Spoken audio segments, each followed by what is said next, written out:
مرحبا للجميع. إن شاء الله يا رب صوتي بيوصل بمحبة لأكبر عدد ممكن من الصبايا والشباب اللي هن بجيلي أو أصغر مني أو أكبر مني. حبايب، لفتتني قصة مبارح بما أنه رمضان على الأبواب. إن شاء الله يا رب الله هيك بيعيننا على طاعته. رمضان الأسبوع القادم. مبارح عم بيحكوا لي إنه في ناس للأسف بتصلي بس برمضان. تمام؟ طيب الله يهديهم. خلوني هلا أحكي لكم عن تجربتي. أنا كنت بأيام المراهقة للأسف كنت صلي مرة ومرات كتير أترك صلاتي. لأجا يوم من الأيام ضليت أدعي والله هداني، صرت ملتزمة بصلاتي أبدا ما بترك، وحتى في أيام كتير بصلي وبقول عما فاتني والله يقبل إن شاء الله.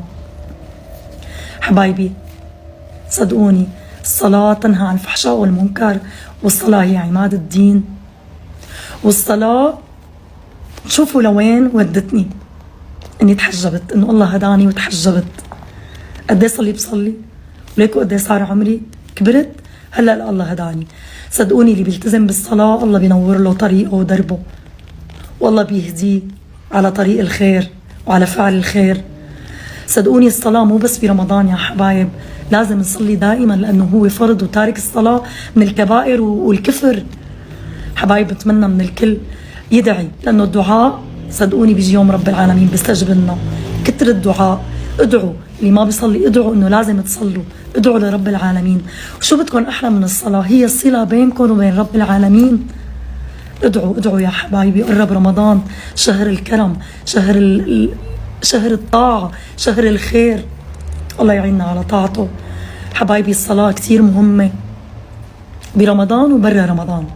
هلا بدي احكي لكم عني انا بالنسبة لتلاوة القرآن الكريم. أنا الله يهديني ويسامحني كنت هاجر القرآن الكريم، وهو هذا بنتحاسب عليه، لازم نقرأ قرآن دائما. أنا كنت بس برمضان، والحمد لله كتر الدعاء اجى يوم من الأيام والله استجب لي، صرت أقرأ قرآن. في مرات بقلكن في أيام بيروح علي ما بقرأ، الله يهديني ويسامحني، بس الحمد لله إنه ما عاد هجرته للقرآن الكريم يلي ببيتي.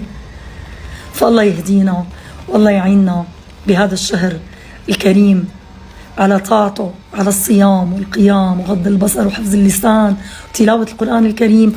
وبهذا الشهر الأجور مضاعفة يا جماعة. ادعوا قد ما فيكم والله يتقبل مني ومنكم. هلأ برمضان حتشوفوني فاتحة لايف، يمكن في ناس تقول إنه، ويمكن في ناس ما تقول إنه نزل فيديو فاتحة لايف. حكون فاتحة لايف بعد ما أكون مخلصة كل شيء مطلوب مني بإذن الله. الله يعيني على طاعته ويعينكم إن شاء الله. رمضان كريم على الجميع. شكرا لكل حدا سمع هذا الفيديو.